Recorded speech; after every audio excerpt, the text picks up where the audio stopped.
வணக்கம். இன்று நம்ம எல்லோரோடும் போற்றப்படும் பாம்பன் சுவாமிகளை பற்றி தெரிந்து கொள்வோம். நிறைய பேர் பாம்பன் சுவாமிகள்னால் திருவான்மியூர் பக்கத்தில் அவருடைய ஜீவசமாதி இருக்குது, அதை தான் தெரிஞ்சிருப்பீங்க.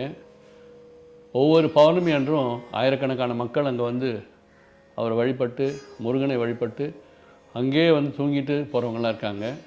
பல பேருடைய குறைகளை எல்லாம் தீர்த்து வைக்கிறாரு. அற்புதமான ஒரு சித்தர். அவரை பற்றி நம்ம தெரிஞ்சுக்குவோம். இந்த மாதிரி பெரியவங்களை பற்றிலாம் என்ன சொல்லுவாங்கன்னா, வையத்துள் வாழ்வாங்கு வாழ்பவன் வானுரையும் தெய்வத்துள் வைக்கப்படும், எல்லோரும் இன்புற்றிருக்க நினைப்பதே அன்றி வேறொன்றும் அறியேன் பராபரமே. அதாவது உலக ஆசைகள்லாம் மறந்து, இச்சைகளை மறந்து வாழ்பவன், உலக மக்களுக்கு நன்மை செய்யணும்னு நினைக்கிறவங்க தெய்வத்துக்கு அடுத்து அவங்கள போற்றுவாங்களாம். அந்த மாதிரி மனிதர்கள் பல பேர் இருந்திருக்காங்க.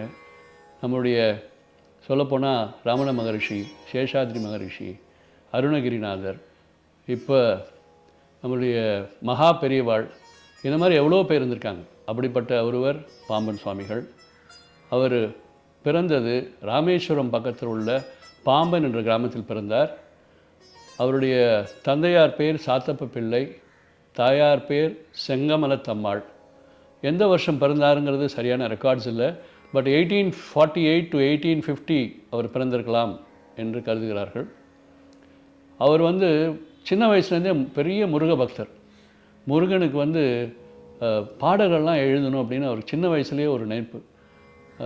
ஸ்கூலுக்கு போகும்போதே ஒரு 12-13 வயசுலேயே தினமும் ஒரு பாடல் எழுதினாராம்.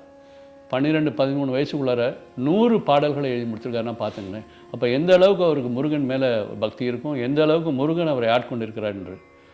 அவருக்கு முருகன் மேலே இவ்வளோ பக்தி இருந்தோன்னே அவருடைய குடும்ப நண்பர், அவர் பேர் சேது மாதவ ஐயர். அவர் என்ன பண்ணார், இவருடைய முருக பக்தியை பார்த்து அவர் ரொம்ப மெச்சி, நீ வா அப்படின்னு அவரை ராமேஸ்வரத்துக்கு அழைச்சிட்டு போயிட்டு, ராமேஸ்வரம் கோயிலில் பார்த்திங்கன்னா நிறைய தீர்த்தங்கள் இருக்குது, அதில் அக்னி தீர்த்தம் ஒன்று. அந்த அக்னி தீர்த்தத்தில் அவரை புனித நீராரை வைத்து முருகன், சுப்பிரமணிய கடவுள், அதாவது முருகனுடைய ஷடட்சர மந்திரம்னு சொல்லுவாங்க, அந்த மந்திரத்தை அவருக்கு உபதேசம் செய்து வைக்கிறார். இன்னுமே இதை சொல்லு, அப்படியே முருகனை கெட்டியாக நீ பிடிச்சிக்கோ, உனக்கு நல்லவைகள்லாம் உன்னுடைய வாழ்க்கையில் நடக்கும், முருகனே உனக்கு காட்சி கொடுப்பார் அப்படின்னு அவருக்கு உபதேசம் செய்து வாழ்த்தி அனுப்புகிறார். அந்த முருகனுக்கு வேறு ஐடியாஸ் இருந்தது. இவருக்கு பாம்பன் சுவாமி சின்ன வயசில் அவருக்கு வைத்த இயற்பெயர் அப்பா அம்மா வச்ச பெயர் அப்பாவு. அவர் முருகனை கெட்டியாக பிடிச்சிட்டு முருகனுடைய ஐக்கியமாயின்னு சின்ன வயசுலேருந்து நினச்சிட்ருக்காரு. ஆனால் முருகனுக்கு வேறு ஐடியாஸ். முருகன் என்ன செய்கிறாரு, நீ ஃபஸ்ட்டு இகலோக வாழ்க்கையெல்லாம் முடிச்சுட்டு வா அப்படிங்கிற மாதிரி இவருக்கு திருமணம் ஏற்பாடு அவங்க பெற்றோருக்கு மூலம் எடுக்கிறாங்க. அதில் காளிமுத்தம்மாள்னு ஒரு பெண்ணை திருமணம் பண்ணிச்சுக்கிறாரு. இதனால் 3 குழந்தைகள் பிறக்கிறாங்க. முதல் பையனுக்கு பேர் முருகாண்டி பிள்ளை, 2வது குமர குருதாச பிள்ளை, 3வது ஒரு பெண், அவங்க பேர் சிவஞானத்தம்மாள். இந்த 3 குழந்தைகளை வைத்து அவர் இகலோகத்தில் வாழ வேண்டிய இதாகிடுச்சு. குடும்ப தலைவராக இருக்கிறார். ஆனால் ஒரு சில காலம் கடந்த பிறகு அவருக்கு பழனி போகணும், பழனியில் போய் முருகனை பார்க்கணுன்னு ஒரு பெரிய ஆசை. அதனால் சேது மாத பிள்ளை அவங்களோட குடும்ப நண்பர்கிட்ட அவருக்கு ஷடக்ஷர மந்திரத்தை உபதேசம் பண்ண அவர்கிட்ட போய் கேட்குறாரு, நான் போகணும், அதுக்கு போகலாமா, நான் துறவரம் பூண்டுட்டு போகணுன்னு பார்க்குறேன், நான் பட் குடும்பம் இருக்குது, இவங்களை விட்டுட்டு போகிறதுக்கும் கஷ்டமாக இருக்குது, ஆனால் என் மனசில் நான் துறவரம் பூண்டுட்டு நான் பழனியில் போய் முருகனை தரிசிக்கணும் அப்படின்னு ஒரு பெரிய ஆவல் இருக்குது, என்ன செய்கிறதுன்னு கேட்குறாரு. நீ அப்படி இருந்ததுன்னா நீ முருகன்ட்டே கேளு அப்படிங்கிறாப்புல. சரி, அவர் முருகன்கிட்ட கேட்குறாரு. நைட்டு முருகன் ஒரு கனவுல மிக கோபத்தோடு வருகிறார். கோபக்கன், உன்னை யார் பழனிக்கு வர சொல்கிறது, பழனிலாம் நீ வரக்கூடாது, நீ உன்னுடைய கடமைகள் இல்லற கடமைகள்லாம் முடிச்சுட்டு அதுக்கப்புறம் வா அப்படிங்கிறாப்பு. அதனால் ஆனால் கடைசி வரலையும் பழனிக்கு அவர் போக முடியல. வேறு எல்லா கோயிலுக்கும் போயிருக்காரு, பழனிக்கு போக முடியல. பழனிமலை பதிகம்னு எழுதியிருக்கிறாரு. அந்த பதிகத்தில் கூட பழனிக்கு அழைப்பாயோ, என்னை பழனிக்கு அழைப்பாயோ என்று அந்த பதிகத்தில் கூட இவருடைய ஆசையை சொல்கிறார். ஆனால் அதுக்கப்புறம் ஒரு காலகட்டம் வருது, அவர் பசங்கள்லாம் பெருசானதுக்கப்புறம் துறவரம் போன்று எல்லா ஊருக்கும் போகிறார், கோயிலெலாம் பார்க்கணுன்னு மதுரைக்கு வராரு, அப்புறம் வந்து திருத்தணி போகிறாரு. அது மாதிரி பல ஊர்களுக்கெல்லாம் போயிட்டு கோயிலெலாம் பார்த்து முருகனை தரிசனம் பண்ணிவிட்டு கடைசியில் வந்து பாம்பனுக்கே திரும்பி வரார். பாம்பன் வந்ததுக்கப்புறம் அவருக்கு வந்து திடீர்னு ஒரு ஆசை வருது, நம்ம முருகனை தரிசனம் பண்ணணும், எப்படி பண்ணுறது? அப்போ என்ன பண்ணுறாரு, ஒரு சதுர குழி தோண்ட சொல்கிறாரு. அவங்க ஊரில் ஒரு ஆழமான ஒரு குழி, அந்த தோண்டிட்டு அந்த சதுர குழி சுற்றியும் மேலே வந்து முள்வேலி கம்பி மாதிரி முள்வேலிகள் அமைக்கிறாரு. அதில் இவர் இறங்கி உள்ளே போய் உட்காந்துடுறாரு. உட்காந்துட்டு சடஸ்வர மந்திரத்தை முருகனை பற்றி டெய்லி வந்து அப்போ ஆரம்பித்து சொல்லிகிட்டே இருக்கார். அப்போ 5 நாளில் போது நிறையா டிஸ்டர்பன்ஸஸ்லாம் இருக்குது. யாருமே அந்த மாதிரி பாருங்கள், ஒரு குழிக்குள்ளார உட்காந்துட்டு எப்படி வந்து எந்த மந்திரத்தை சொன்னாலும் கஷ்டமாக இருக்கும்ல உங்களுக்கு. அதே மாதிரி அவருக்கும் பல இன்னல்கள் வந்தது. 7ஆம் நாள் வந்து ஆனால் ஒரு மிரக்கல் நடந்தது. 7ஆம் நாள் வந்து முருகன், அகஸ்தியர், அருணகிரிநாதர் 3 பேரும் வராங்க. வந்துட்டு அவருக்கு வந்து உபதேசம் செய்கிறாங்க. நீ இதை செய், உன்னுடைய முயற்சியை நாங்கள் வாழ்த்துக்கிறோம் அப்படின்னு சொல்லிட்டு அவங்களுக்கு சொல்லிட்டு போகிறாங்க. அதுலேருந்து ஒரு ஃபுல்லாக அப்படி இதில் குழியில் உட்காந்துட்டு முருகனை பற்றி மந்திரங்களை சொல்லிகிட்டே இருக்கிறாரு. அப்படியே மெய்மறந்து சொல்லிகிட்டே இருக்கிறாரு. உணவு தண்ணீர் எதுவுமே இல்லை, அவர் பாட்டு பண்ணிகிட்டே இருக்கிறார். 35ஆவது நாள் வந்து எழுந்திரு எழுந்திரு அப்படின்னு ஒரு சவுண்டு வருது.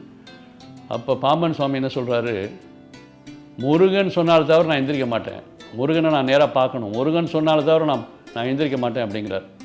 அப்போ வந்து முருகன் சொல்கிறாரு, நான் தான் முருகன் தான் பேசுகிறேன், எழுந்திரு அப்படின்னோடனே அவர் எந்திரிக்கிறார். அவருக்கு வந்து முருகன் வந்து அவருடைய மனக்கண்ணில் காட்சி கொடுக்குறார். ரொம்ப சந்தோஷமாயிடுது. இவர் முருகனுக்கு பல பூஜைகளை செய்ய ஆரம்பிக்கிறார். அந்த பூஜைகள் செய்த நாள், அந்த குழியிலேருந்து வெளியில் வந்து பூஜைகள் செய்த நாள் வந்து அதுதான் வந்து சித்ரா பௌர்ணமி அப்படின்னு. அன்னைக்கு சித்ரா பௌர்ணமி இருந்தது.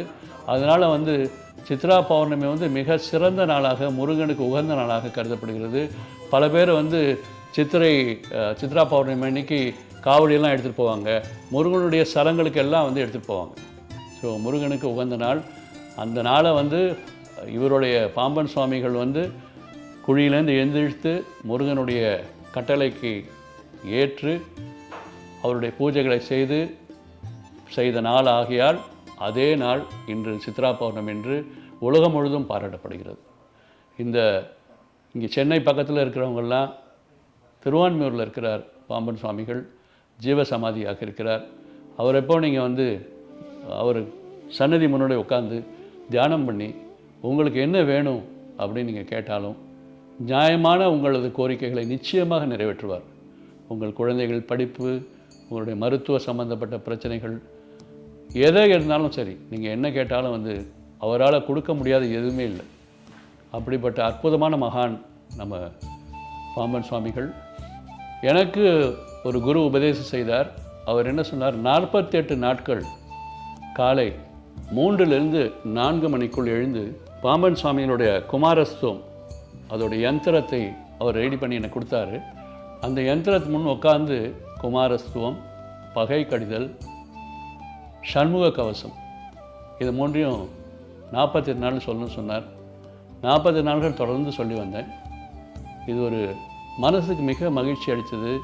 நான் நினைத்த காரியம் வந்து கிட்டத்தட்ட எல்லாமே முடிஞ்சு வருகிறது. அந்த மாதிரி ஒரு அற்புதமான ஒரு வாய்ப்பு. பல வழிகளில் என்னுடைய பிஸ்னஸ் இம்ப்ரூவ் ஆகுது. என்னை சூழ்ந்திருக்கிற, என்னை சுற்றி இருக்க மனிதர்கள்லாம் நல்லது செய்ய முடிகிறது. நல்ல வகைகள் நடக்கின்றது வாழ்க்கையில். கடைசியாக ஒன்று சொல்ல விரும்புகிறேன். உங்களுக்கு எல்லாருக்கும் வந்து கந்தர் சஷ்டி கவசத்தை பற்றி தெரிஞ்சிருப்பீங்க. கந்தர் சஷ்டி கவசம் உலகம் முழுதும் பாலன் தேவராயனால் இயற்றப்பட்டது. இந்த பாம்பன் சுவாமிகளுக்கு என்னென்னா, தானும் வந்து முருகன் மேலே வந்து ஒரு கவசத்தை ஏற்றணும்னு நினச்சார். அவர் வந்து இந்த சண்முக கவசத்தை ஏற்றினார். இந்த சண்முக கவசம் வந்து அற்புதமானது. எப்படி கந்த சஷ்டி கவசம் இருக்கோ அதே மாதிரி இதுவும் செய்யப்பட்டது. இது அன்றாட வாழ்க்கையில் மக்களுக்கு ஏற்படும் இன்னல்களை தீர்க்கக்கூடியது. நீங்கள் டெய்லி அதை சொல்லிட்டு இருந்தீங்கன்னா உங்களுடைய வாழ்க்கையில் உள்ள அனைத்து இன்னல்களும் கலைந்து உடல் நலமாகும். உடல் ஆரோக்கியம், மன வலிமை, உங்களுடைய வாழ்க்கையில் சிறந்து வாழ்க்கையில் ஒவ்வொரு படியாக முன்னேறி உச்சத்தை அடைவதற்கு சண்முக கவசம் உங்களுக்கு மிக உறுதுணையாக இருக்கும். பாம்பன் சாமிகளும் உங்களுக்கு உறுதுணையாக இருப்பார் என்று சொல்லி நான் முடிக்கிறேன். நன்றி, வணக்கம்.